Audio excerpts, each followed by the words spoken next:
Sur les questions de l'investissement, notre position est très claire depuis le début. Nous disons que l'État de Côte d'Ivoire investit mal. Et nous allons le dire. Le pont, il revient sur le pont, nous disons oui, on a mal investi. On n'a pas besoin de prestige. À Bangolo, chez moi, le taux de pauvreté est à 62%. Il n'y a que 2 régions en Côte d'Ivoire qui ont un taux de chômage, de pauvreté qui est à 10%. C'est le district d'Abidjan et je crois le Bélier. Mais le reste, au nord, à l'est, à l'ouest, on est à 60% et plus. Alors on ne peut pas nous parler de ponts. On parle des écoles. Mais les écoles, là, on a mal investi. La preuve, c'est qu'en matière d'éducation, de système éducatif, nous sommes les derniers en Afrique de l'Ouest. En Afrique subsaharienne. En matière de santé, on a mal investi. Nous sommes les derniers en Afrique subsaharienne. Ce n'est pas moi qui le dis. C'est le PND qui le dit. Alors quand nous parlons de ça, on nous dit non, ce n'est pas vrai. Mais nous sommes tous des Ivoiriens. Ici, nous sommes à l'Assemblée nationale. Nous parlons des affaires de notre pays. On a enlevé nos casquettes politiques, là. Nous parlons des questions qui concernent la nation. L'électricité, on n'a pas besoin de faire de l'électricité. S'il y a des gens qui se satisfont de faire de l'électricité, moi, chez moi, je ne me satisfais pas de faire de l'électricité. Quand Oufo-Boigny faisait ici l'électricité dans nos villages, il ne fêtait pas. La délégation qui se déplace là, pour aller faire les fêtes de l'eau là, elle dépense plus d'argent que nos parents en ont besoin.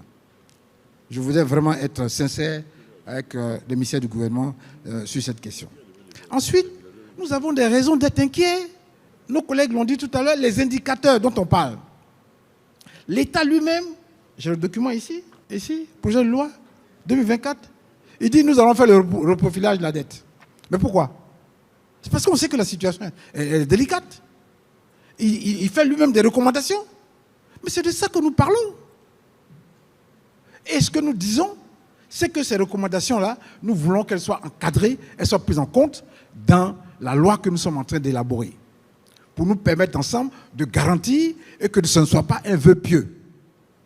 Voilà, Monsieur le Président, ce que nous disons. Et je maintiens, le ministère du gouvernement connaît notre attitude sur la question. Il ne faut pas que chaque fois qu'on intervient, que le gouvernement pense que c'est parce qu'il y a des intérêts politiques.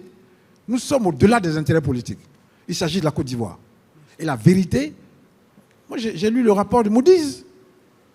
On peut dire ça, comme l'a dit le ministre lui-même au commun des mortels de la rue, mais pas à moi. Parce que regardez le rapport, il y a plusieurs indicateurs. Nous sommes à la masse dans certains indicateurs. L'indicateur final qui est donné n'est qu'une moyenne.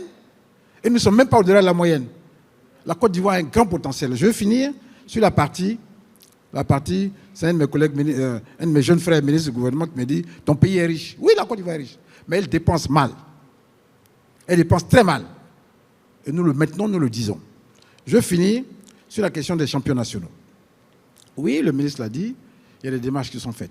Mais notre proposition, elle va dans le sens de dire, aujourd'hui, il y a des segments, il y a des secteurs stratégiques dans lesquels l'État lui-même doit prendre la décision de dire, on va investir ici. Parce que c'est bon, d'abord pour nous rapporter des ressources, mais aussi c'est bon pour que nous prenions les choses nous-mêmes en charge. Il y a des secteurs aujourd'hui en Côte d'Ivoire ici, en tant qu'Ivoiriens aussi, on peut le dire, on donne ça aux Européens, cadeau. Alors que nous-mêmes, nous pouvons investir. Moi, j'ai passé 30 ans de ma vie en Europe. Je peux vous le dire. Tous les contrats qu'on donne aux Blancs ici, là, on peut faire ça nous-mêmes. Il y a des Ivoiriens qui sont capables de le faire. Pourquoi on pense que dans les mines, ce sont que les Blancs seuls qui peuvent investir? Pourquoi on pense que pour faire un terminal à conteneurs, ce sont les Blancs seuls qui peuvent investir? Pourquoi? Ce que nous disons, mettons de l'argent de côté, encadrons nos propres compatriotes pour faire les secteurs stratégiques, pour faire de la NACAD. Mais de grâce, on n'a pas besoin d'investisseurs étrangers. C'est quoi le processus là? Il y a quoi de secret pour casser une graine d'anacade? Chers collègues, je voulais finir là-dessus et vous remercier. Merci beaucoup.